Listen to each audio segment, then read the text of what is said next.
Mr. Speaker, with permission, I wish to make a statement regarding the collision between two vessels off the east coast of Yorkshire that occurred yesterday. I want to begin by offering my sincere thanks to all those who are responding on the front line, from His Majesty's Coastguard to local emergency services.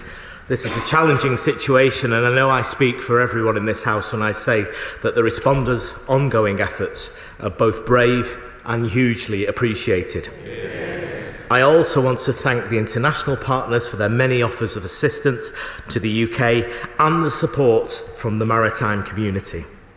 This is a fast-moving situation, so let me set out the facts as I currently have them. At 9:47 on Monday the 10th of March, the vessel MV Solong, sailing under the flag of Madeira, collided with the anchored vessel MV Stena Immaculate in the North Sea, a fuel tanker sailing under the flag of the United States and operated by the US Navy. The collision occurred approximately 13 nautical miles off the coast. Fire immediately broke out on both vessels, and after initial firefighting attempts were overwhelmed by the size and the nature of the fire, both crews abandoned ship.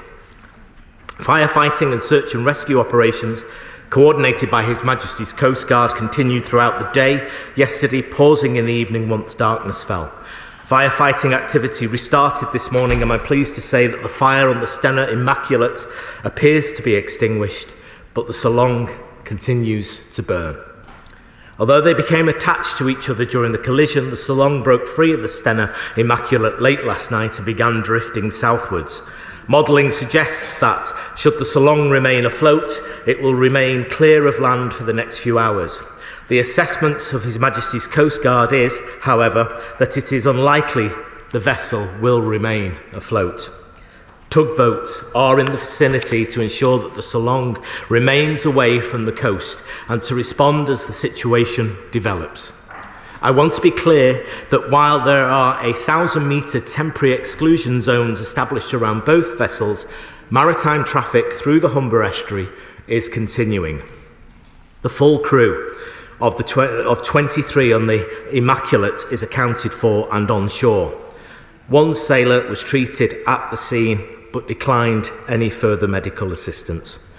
13 of the 14 sailors of the MV Solong are accounted for. Search and rescue operations for the missing sailor continued throughout yesterday, but were called off yesterday evening at the point of which the chances of their survival had unfortunately significantly diminished.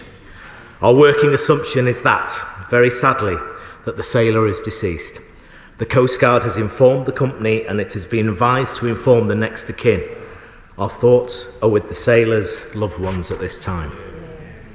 Regarding the cargo of the vessels, the MV Stena was carrying 220,000 barrels of jet fuel, which was the source of the fire. The MCA is working at pace to determine exactly what cargo the Solong is carrying. I am aware of media reporting regarding potential hazardous materials on board, but we are unable to confirm at this time. However, counter-pollution measures and assets are already in place, and both vessels are being closely monitored for structural integrity. A tactical coordination group has been established through the Humber and Lincolnshire Local Resilience Forum. The Marine Accident Investigation Branch is deployed to the site and has begun their investigation. The MCA is rapidly developing a plan to salvage the vessels once it is safe to do so. The Department of Transport will continue working closely with the Cabinet Office and other government agencies and the Resilience Forum on the response. The Minister has not formally confirmed the cargo of the Solong, a Madeira-flagged vessel, but it has been widely reported that it was carrying 15 containers of toxic sodium cyanide.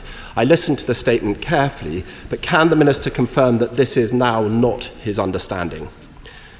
What we do know for sure is that the Immaculate was carrying 220,000 barrels of A1 jet fuel. We know that for sure. We are yet to establish the cargo of the Solong.